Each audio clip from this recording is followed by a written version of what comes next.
بسم اللہ الرحمن الرحیم۔ کل ہم نے یہ پڑھا تھا کہ مصنف صاحب نے تقسیم مشہور سے عدول کیوں کیا۔ تقسیم مشہور سے عدول کرنے کی وجہ یہ تھی کہ اس پر اعتراض پڑ رہا تھا دو وجہوں سے۔ اس میں سے پہلی وجہ بیان کی کہ تقسیم فاسد ہے۔ اب وہ فاسد کیوں ہے؟ کیونکہ قسم الشیء قسیما لہو لازم آتا ہے یا قسیم الشیء قسما منہ لازم آتا ہے۔ یہ اعتبار تصدیق کا ہے۔ اگر آپ کہیں العلم و اما تصور او تصدیق، تو اب تصدیق سے مراد اگر تصور مع الحکم ہے اور تصور مع الحکم یہ تصور کی ہی قسم ہے، تو اب اس صورت میں قسم الشیء قسیما لہو لازم آئے گا۔ اور اگر تصدیق سے مراد تصور مع الحکم نہیں بلکہ صرف حکم ہے، تو یہ حکم تصور کی قسیم ہے اور تقسیم میں اسے اس کی قسم بنا دیا گیا، تو اس صورت میں قسیم الشیء قسما منہ لازم آئے گا۔ یعنی اگر یہ کہا العلم و اما تصور و تصدیق، تو اس میں دو طرح سے خرابی آئے گی۔ پہلی خرابی یہ کہ اس میں یہ تقسیم ہی فاسد ہے، کیونکہ یا تو قسم الشیء قسیما لہو لازم آئے گا یا قسیم الشیء قسما منہ۔ اگر تصدیق سے مراد تصور مع الحکم ہوگا تو قسم الشیء قسیما لہو لازم آئے گا، اور تصدیق سے مراد اگر صرف حکم ہے تو قسیم الشیء قسما منہ لازم آئے گا۔ اور یہ ساری وضاحت ہم نے پہلے کر دی ہے۔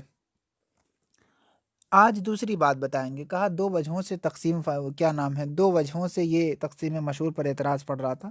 تو ایک وجہ تو ہو گئی کہ جس کے اندر یہ دونوں باتیں ہوئیں، قسم الشیء قسیما لہو اور قسیم الشیء قسما منہ۔ اب دوسری وجہ کیا ہے؟ ثانی والثانی ان المراد بالتصور اما الحضور الذہنی مطلقا او المقید بعدم الحکم۔ اب تصور سے مراد آپ کی کیا ہے؟ یہ تو تصدیق پہ بحث ہوئی تھی۔ کہا العلم و اما تصورون او تصدیقون، اگر آپ کہیں گے تو اس میں تصور سے آپ کی مراد حضور ذہنی مطلقاً مراد ہوگا، یعنی کسی چیز کا بغیر کسی قید کے مطلقاً ذہن میں حاضر ہو جانا۔ او المقید بعدم الحکم، یا ایسا تصور جو عدم حکم کی قید کے ساتھ مقید ہو۔ یعنی دو تصور میں ایک حضور ذہنی مطلقاً، یا ایک ایسا تصور جس کے اندر حکم کی عدم حکم کی قید ہو۔ حکم کی قید تو تصدیق میں ہے، عدم حکم کی قید ہو۔ فَإِنْ عُنِيَ بِهِ الْحُضُورُ الذَّهْنِي مُطْلَقًا، اگر آپ کی مراد اس سے حضور ذہنی مطلقاً ہے، لزم انقسام الشیء الی نفسہ و الی غیرہ، تو شے کا منقسم ہونا اپنی طرف اور اپنے غیر کی طرف لازم آئے گا، کیونکہ حضور ذہنی مطلقاً یہی تو نفس علم ہے۔ یعنی ہم یہ کہیں العلم اما تصور او تصدیق، علم یا تصور ہے یا تصدیق، تو اب آپ یہ بتائیے اس میں جو لفظ تصور ہے اس سے کیا مراد ہے؟ حضور ذہنی مراد ہے، یا پھر حضور ذہنی مطلقاً مراد ہے، یا پھر مقید بعدم الحکم، ایسا تصور جو عدم حکم کی قید کے ساتھ مقید ہو۔ حکم کی قید کے ساتھ مقید ہو وہ تو تصور مع الحکم تصدیق ہے۔ یہ عدم یعنی تصور سازج مراد ہے۔ کیا تصور مراد ہے آپ کا؟ تو اگر یہاں حضور ذہنی مطلقاً تو مراد نہیں لے سکتے، اس میں کیا خرابی ہے؟ اس میں خرابی یہ ہے کہ انقسام الشیء الی نفسہ و الی غیرہ لازم آ رہا ہے، کیونکہ حضور ذہنی ذہن میں مطلقاً کسی چیز کا حاضر ہونا بغیر کسی قید کے، یا عدم کی قید کے یا وجودی قید کے حاضر ہونا، یہ کیا ہے؟ یہ نفس علم ہے۔ تو حضور ذہنی مطلقاً بھی تو نفس علم ہے، تو گویا کہ ہم کہیں گے العلم اما علم او تصدیق، علم یا علم ہوگا یا تصدیق ہوگا، کیونکہ اگر تصور سے مراد حضور ذہنی مطلقاً لیں تو نہیں لے سکتے، انقسام الشیء الی نفسی و الی غیرہ لازم آئے گا، کیونکہ حضور ذہنی مطلقاً بھی تو نفس علم ہوتا ہے، تو گویا کہ علم اپنی ہی طرف بٹ گیا، ایک اپنی طرف بٹا ایک اپنے غیر کی طرف بٹ گیا۔ تو یہی کہا کہ حضور ذہنی مراد نہیں لے سکتے، اور اس کی دلیل دے دی، تو یہ بات آپ کو سمجھ میں آ جانی چاہیے، ٹھیک؟ یعنی اگر ہم دوسری بات یہ کہ اگر تصور سے مراد حضور ذہنی مطلقاً ہے یا مقید بعدم الحکم ہے، کیا ہے بھائی؟ کہا کہ حضور ذہنی مطلقاً اگر آپ مراد لیں گے تو انقسام الشیء الی نفسہ و الی غیرہ لازم آئے گا، کیونکہ حضور ذہنی مطلقاً نفس علم ہے، اس لیے حضور ذہنی نہیں لے سکتے۔ تو اب کیا لیں گے؟ وَإِنْ عُنِيَ بِهِ الْمُقَيَّدُ بِعَدْمِ الْحُكْمِ، اور اگر مقید بعدم الحکم مراد لیں، ایسا تصور مراد لیں جو عدم حکم کی قید کے ساتھ مقید ہو۔ عدم حکم، اس بات کو یاد رکھیے گا۔ امتناع اعتبار التصور فی التصدیق، اگر یہ بات ہے تب تو پھر تصدیق کے اندر تصور کا اعتبار ممتنع ہو جائے گا، تو یہ خرابی لازم آئے گی۔ اگر تصور سے مراد حضور ذہنی مطلقاً لیں گے تو خرابی یہ ہوگی کہ شے اپنے ہی طرف منقسم ہو جائے، کیونکہ حضور ذہنی مطلقاً نفس علم ہے، تو پتہ یہ چلا کہ علم کی دو قسمیں ہیں، العلم اور تصدیق، تو یہ بھی غلط۔ اور اگر اس تصور سے مراد حضور ذہنی مطلقاً نہ لیا جائے بلکہ مقید بعدم الحکم مراد لیا جائے، تو پھر تصدیق جو آپ نے کہا کہ تصدیق کے اندر ہوتے ہیں 3 تصورات یا 4 تصورات، تو تصدیق کے اندر تصور کا اعتبار کیا ہو جائے گا؟ ممتنع ہو جائے گا۔ کیسے؟ لِأَنَّ عَدَمَ الْحُكْمَ حِينَئِذٍ يَكُونُ مُعْتَبَرًا، کیونکہ جو تصور میں آپ نے مراد لیا ہے مقید بعدم الحکم، یہ تو وہی، اور تصور کیا ہے؟ تصور تصدیق میں ہوتا ہے، تصور تصدیق کے اندر ہوتا ہے کہ نہیں؟ تصدیق تصورات کا مجموعہ ہی تو ہے، اور آپ کہہ رہے ہیں تصور سے مراد کیا ہے؟ مقید بعدم الحکم۔ تو اب دیکھیے ساری تفصیل، تصدیق مجموعہ ہے تصورات کا، اور تصور سے مراد آپ کہہ رہے ہیں کیا؟ مقید بعدم الحکم۔ تو اب تصدیق کے اندر تصور کا اعتبار ممتنع ہوگا کہ نہیں ہوگا؟ دشوار ہوگا کہ نہیں ہوگا؟ کیسے؟ تصور سے مراد اگر مقید بعدم الحکم ہے تو عدم حکم تصدیق میں معتبر ہوگا، ٹھیک ہے؟ لأن عدم الحکم حینئذ یکون معتبرا فی التصور، تو تصور کے اندر عدم حکم کیا ہے؟ معتبر ہو گیا۔ فلو کان تصور معتبرا فی التصدیق، تو اب جب تصور تصدیق میں معتبر ہوگا تو عدم حکم بھی اس میں معتبر ہوگا، والحکم معتبر فی، اور حکم تو اس میں معتبر ہے ہی۔ اب یہ بتائیے تصدیق میں کیا ہوتا ہے؟ حکم کی قید ہوتی ہے، تصور تصدیق میں حکم کی قید، اور تصور میں آپ مراد لے رہے ہیں عدم حکم کی قید، تو ایک میں حکم کی قید، ایک میں عدم حکم کی قید۔ چلیے ٹھیک ہے، پھر آپ کہہ رہے ہیں کہ تصدیق میں ضروری ہوتا ہے تصور کا ہونا، تو آپ گویا جب تصدیق میں ضروری ہوتا ہے تصور کا ہونا، اور تصور میں آپ نے مانا ہے مقید بعدم الحکم، تصور میں عدم حکم ہو اور تصدیق میں حکم ہو، اور پھر اسی تصدیق میں تصور بھی ضروری ہو، تو تصدیق کے اندر ہے تصور اور تصور کے اندر ہے عدم حکم، تو گویا کہ تصدیق کے اندر ہے کیا؟ عدم حکم۔ تو تصدیق کے اندر عدم حکم بھی ہے اور حکم بھی ہے، تو بھائی یہ کیسے ہو جائے گا؟ فلو کانت تصور معتبرا فی التصدیق، تو جب تصور اگر تصدیق میں معتبر ہوگا تو عدم حکم بھی اس میں معتبر ہوگا، والحکم معتبر فی، اور حکم تو اس میں پہلے سے معتبر ہے۔ فلزم اعتبار الحکم وعدمہ فی التصدیق، تو تصدیق کے اندر حکم اور عدم حکم دونوں کا اعتبار لازم آیا، یہ محال ہے۔ یعنی اعتراض پورے طریقے سے العلم اما تصور اور تصدیق پہ انہوں نے ڈال دیا کہ اگر تصور سے مراد آپ کا حضور ذہنی ہے، حضور ذہنی ہے تو مطلقاً نفس علم ہے وہ، تو پھر تو آپ یوں لکھیے العلم اما علم او تصدیق، تو یہ تو انقسام الشیء، عبارت تو یہی ہو گئی، مطلب تو یہی ہوا، تو حضور ذہنی مطلقاً بھی نہیں مراد لے سکتے۔ اور اگر اس سے مراد مقید بعدم الحکم ہے، کیا ہے؟ مقید بعدم الحکم، ایسا تصور جو عدم حکم کی قید کے ساتھ مقید ہو، تو پھر تصدیق کے اندر تصور کا اعتبار نہیں رہے گا، کیونکہ آپ نے مانا ہوا ہے کہ تصدیق تصورات کا مجموعہ ہے۔ کیسے؟ کیونکہ تصور سے مراد عدم حکم ہے، اور تصور تصدیق کا آپ جز مان رہے ہیں یا شرط مانے، جو بھی مانے، معتبر تو مان ہی رہے ہیں بہرحال۔ تو اب تصدیق میں پہلے ہی ہے کیا؟ تصدیق کسے کہتے ہیں؟ جس کے اندر حکم ہو، چاہے صرف حکم ہو یا تصورات کے ساتھ حکم ہو، جو بھی آپ مانے۔ تصور میں حکم تو ہوتا ہے نا، تصدیق میں تو حکم ہوتا ہے، یہ پکی بات ہے۔ تصدیق کے اندر حکم پہلے سے ہے اور اس میں پھر تصور کا اعتبار ہم کرتے ہیں، سبھی کرتے ہیں، چاہے وہ شرط کے طور پہ کریں چاہے جز کے طور پہ کریں۔ اب تصدیق کے اندر حکم ہے اور اسی تصدیق کے اندر تصور بھی ہے کہ جس کے اندر عدم حکم ہے، تو گویا کہ تصدیق کے اندر حکم کا بھی اعتبار ہے اور عدم حکم کا بھی اعتبار ہے، تو ایک ہی چیز جس کے اندر حکم اور عدم حکم دونوں کا اعتبار ہو، یہ تو محال ہے نا۔ تو کیا ہے بھائی اس کا جواب کیا ہے؟ آپ ہی دیجئے۔ تو جواب یہ دیتے ہیں کہ بھائی العلم و اما تصور اور تصدیق کہا ہم نے، تو اب اس تصور سے مراد نہ حضور ذہنی مطلقاً لے سکتے ہیں، نہ مقید بعدم الحکم لے سکتے ہیں، تو اب ہم کریں تو کریں کیا؟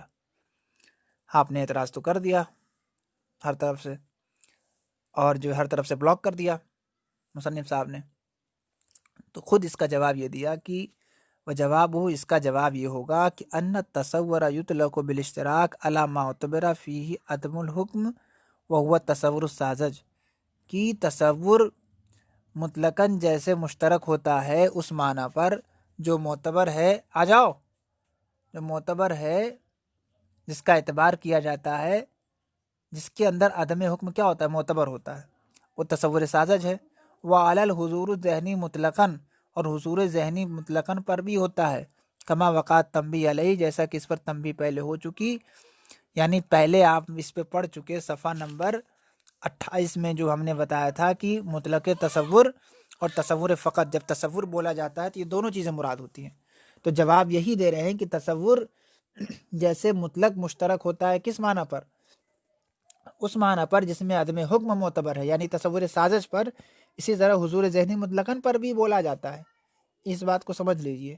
والمعتبر فی التصدیق، اور تصدیق میں جو معتبر ہے، لیسا هو الاول، یہ اول نہیں ہے، یعنی مقید بعدم الحکم، یہ والا معتبر نہیں ہے، بل ثانی، بلکہ دوسرا والا، یعنی حضور ذہنی مطلقاً یہ ہے۔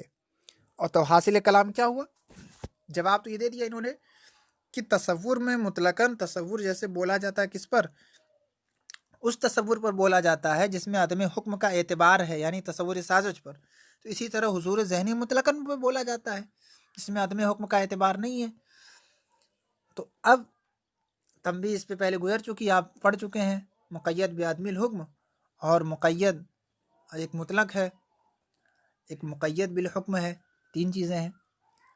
اور تصدیق میں جو متعین ہے، معتبر ہے، وہ کیا ہے؟ وہ اول ہے، نہ کہ ثانی ہے۔ اب حاصل کلام یہ، اب اس کا خلاصہ دیکھیے۔ ان الحضور ذہنی مطلقاً ہوا نفس العلم، حضور ذہنی مطلقاً یہ نفس علم ہے۔ والتصور، اور جو تصور ہے اس میں دیکھیے کئی صورتیں ہیں، ما یعتبر بشرط شیء، یا تو کسی شے کی شرط کے ساتھ معتبر ہوگا، یعنی حکم کے ساتھ، اس کو تصدیق کہتے ہیں۔ او بشرط لا شیء، یا لا شے کی شرط کے ساتھ، یعنی عدم حکم کی شرط کے ساتھ، اس کو تصور سازج کہتے ہیں۔ او لا بے شرط شے، یا پھر کسی شے کی شرط کے ساتھ ہوگا ہی نہیں، یہ مطلق تصور ہے۔ تو اب تین چیزیں انہوں نے کاٹ کاٹ کے رکھ دی، کیا؟ ایک ہوتا ہے بے شرط شے، ایک ہوتا ہے بے شرط لا شے، یعنی کسی چیز کی شرط کے ساتھ، کسی چیز کے نہ ہونے کی شرط کے ساتھ، شرط دونوں میں ہے۔ اور ایک ہوتا ہے کسی کی شرط ہی نہ ہو اس میں، ایک ہوتا ہے بنا شرط کے، اور ایک ہوتا ہے کسی کی شرط کے ساتھ، ایک ہوتا ہے کسی کے نہ ہونے کی شرط کے ساتھ، تین باتیں نا۔ تو وہی کہا کہ ایک بے شرط شے، یعنی شے مراد وہی حکم، حکم کی شرط کے ساتھ، حکم کی قید کے ساتھ، اور ایک میں عدم حکم کی قید کے ساتھ، قید اس میں بھی ہے، شرط اس میں بھی ہے، اور ایک ہوتا ہے بنا شرط کے، بنا قید کے، لا بے شرط شے۔ تو دیکھیے، فل مقابل للتصدیق و تصور بشرط لا شے، تو جو تصدیق کا مقابل ہے وہ تصور بشرط لا شے ہے۔ وہ کون سا تصور ہے؟ وہ حضور ذہنی مطلقاً نہیں ہے، اور وہ تصور مطلق نہیں ہے، بلکہ تصور بشرط لا شے، ایسا تصور ہے جو لا شے کی شرط کے ساتھ ہو، یعنی عدم حکم کی شرط کے ساتھ ہو، ٹھیک۔ اور جو آپ کہہ رہے ہیں کہ تصدیق کے اندر تصور کا اعتبار ہوگا اور تصور میں لا بے شرط سے عدم حکم ہے، تو ہم کہہ رہے نہیں، اور جو تصدیق میں اعتبار ہوتا ہے شرطن یا شطرن، مطلب یہ کہ چاہے حکمہ کے مذہب پہ وہ شرط مانے، یا امام صاحب کے مذہب پہ شطر یعنی حصہ مانے، جو بھی، یہ اختلاف کی وجہ سے انہوں نے ذکر کر دیا۔ اور جو تصدیق میں شرطن یا شطرن، حصہ ہونے یا شرط ہونے کے طور پہ جو بھی معتبر ہوتا ہے، وہ تصور لا بے شرط شے ہے۔ کون سا؟ مطلق تصور ہے، فلا اشکال، تو کوئی اشکال نہیں ہوگا۔ یعنی جب آپ نے کہا کہ تصور میں عدم حکم ہوتا ہے بھائی، تو عدم حکم ہوتا ہے، تو عدم حکم یہ تصدیق میں بھی معتبر ہے، تصور تصدیق میں معتبر ہے اور تصور میں عدم حکم ہوتا ہے۔ تو ہم نے کہا نہیں، تصور ہوتا ہے تصدیق میں، لیکن یہ تصور عدم حکم والا نہیں ہوتا، بلکہ یہ مطلق تصور ہوتا ہے، اس کے اندر کسی چیز کی شرط نہیں ہوتی۔ تو ٹھیک ہے، اور جو تصدیق کا مقابل ہوتا ہے وہ یہ والا نہیں ہوتا، نفس علم یا نفس تصور یا مطلق تصور، بلکہ وہ تصور ہوتا ہے جس میں لا کیا ہے، بشرط لا شے، لا شے کی شرط کے ساتھ، عدم حکم کی شرط کے ساتھ۔ تو مراد یہ ہے کہ تصدیق کا جو مقابل ہے وہ تصور ساذج، تصور فقط ہے، جس کے اندر عدم حکم کی قید ہے اور تصدیق میں حکم کی قید ہے۔ تو یہ دونوں ایک دوسرے کے مقابل ہے۔ اور جو تصدیق میں اعتبار ہے، آپ کہیں گے دونوں ایک دوسرے کے مقابل ہیں، پھر تصدیق کے اندر تصور کیسے آ جا رہا ہے؟ وہ نہیں، تصدیق کے اندر جو تصور آ رہا ہے وہ حضور ذہنی مطلقاً ہے، مطلق تصور ہے، جس کو ہم علم کہہ سکتے ہیں، یہ اسی کا جز ہے۔ سمجھ میں آئی بات؟ تو کوئی اعتراض نہیں پڑے گا۔ بہرحال تقسیم اسی وجہ سے ایسے کرنی چاہیے۔ تو یہ اعتراض پڑا، اسی لیے تقسیم انہوں نے کر دی کہ العلم اما تصور فقط او تصور معه حکم۔ جب ہم یہ کہہ دیں گے تو کوئی اعتراض اس پہ پڑے گا ہی نہیں۔ اعتراض سارا کب پڑے گا؟ جب ہم یہ کہیں گے العلم اما تصور او تصدیق، تب اعتراض پڑے گا۔ کہیں گے بھائی تصور سے مراد ہے کیا اور تصدیق سے مراد ہے کیا؟ تصدیق سے مراد جب لی اور اس کی وضاحت کی تو اس میں دو باتیں کہی، قسم الشیء قسیما لہو یا قسیم الشیء قسما منہ لازم آیا، کہ اگر تصدیق سے مراد تصور مع الحکم ہو تو تصور مع الحکم تصدیق کی قسم ہے، تو بھائی وہ قسم الشیء قسیما لہو لازم آئی۔ اور تصدیق سے مراد صرف حکم اگر ہے، تصور مع الحکم نہیں ہے، تو حکم تو یہ تو علم کا مقابل ہے، علم کا مقابل ہے، وہ علم کا قسیم ہے، اور اس کو یہاں اس کی قسم بنا رہے ہیں، یہ خرابی۔ اب دوسری وجہ کا، اب تصور کی بحث، العلم و اما تصور و تصدیق، اب تصور پر اعتراض۔ تصور سے مراد حضور ذہنی مطلقاً ہے کہ تصور بعدم الحکم ہے، مقید بعدم الحکم؟ کیا ہے؟ اگر حضور ذہنی مطلقاً مراد ہے تو عبارت یہ ہوگی العلم اما علم او تصدیق، کیونکہ حضور ذہنی مطلقاً یہ تو خود علم ہے، خود علم ہے، تو اب علم کی تقسیم علم کی طرف کر رہے ہیں، یہ غلط ہے۔ اور اگر مقید بعدم الحکم مراد لیں تو پھر آپ کو ماننا پڑے گا کہ تصدیق کے اندر تصور کا اعتبار آپ کریں گے، تصور میں عدم حکم ہوتا ہے اور تصدیق میں حکم ہوتا ہے، اور تصدیق میں تصور بھی آ رہا ہے، تو اب تصدیق میں حکم بھی ہو گیا اور عدم حکم بھی ہو گیا۔ مانا نہ کہ تصدیق تصورات کا مجموعہ ہے، اور آپ یہ کہہ رہے ہیں تصور کسے کہتے ہیں؟ مقید بعدم الحکم کو۔ تو مقید بعدم الحکم عدم حکم کا ہونا، اور تصدیق کہتے ہیں حکم کی قید کا ہونا، تو حکم کی بھی قید ہو، عدم حکم کی بھی قید ہو، تو ایک ہی چیز تصدیق کے اندر ہو گئی، تو محال نہیں ہے یہ۔ اس کا جواب یہی ہے کہ تصور جیسے مطلقاً بولا جاتا ہے حضور ذہنی مطلقاً پر، ایسے ہی بولا جاتا ہے کسی تصور ساذج پر۔ اور یہاں پر جو تصدیق میں معتبر مانا گیا ہے وہ معنی اول نہیں، یعنی تصور ساذج نہیں، بلکہ کیا ہے؟ حضور ذہنی مطلقاً ہے۔ حاصل کلام یہ ہوا تین چیزیں ہیں، ایک بشرط شے، بشرط لا شے، ایک لا بشرط شے۔ تو بشرط شے کسی چیز کی شرط کے ساتھ، وہ تصدیق یعنی تصور مع الحکم ہے، اور جو جس میں حکم کی قید ہے، کسی چیز کی قید ہے، بشرط شے۔ ایک بشرط لا شے، لا شے کی شرط کے ساتھ، یعنی عدم حکم کی شرط کے ساتھ، وہ تصور ساذج ہے، تصور فقط ہے۔ لا ایک، اور ایک ہے لا بشرط شے، جس میں کسی چیز کی شرط ہی نہیں ہے، وہ مطلق تصور ہے۔ تو اب جو تصدیق کا مقابل ہے، جو تصدیق کا مقابل ہوگا وہ کیا ہوگا؟ جو تصدیق کا مقابل وہ تصور ساذج ہے، تصور فقط ہے، جس میں عدم حکم کی قید ہے۔ اور جو تصدیق سے عام ہے، جس میں تصدیق میں جس تصور کا اعتبار ہوتا ہے، وہ تصور یہ تصور نہیں، بلکہ وہ تصور مطلق تصور ہے، جسے ہم نفس علم یا حضور ذہنی مطلقاً کہہ لیں۔ تو اب کوئی اعتراض نہیں پڑے گا۔ اس خلاصے کو سمجھ کے آئیے اور سمجھیے قسم الشیء قسیما لہو، قسیم الشیء قسما منہ کیسے ہوا، اور تصدیق میں کیا اعتبار ہے، کیا اعتبار نہیں ہے۔ اور تین چیزیں، شرط شے، لا بشرط شرط شے، بشرط لا شے، اور لا بشرط شے، یہ تینوں چیزیں سمجھ کے آئیے کہاں کیا مراد ہے۔ تصدیق میں تصور ہیں تو کون سا تصور ہے، پھر تصدیق کے مقابلے میں کون سا تصور ہے، یہی بات سمجھانا چاہتے ہیں۔ السلام علیکم ورحمۃ اللہ وبرکاتہ.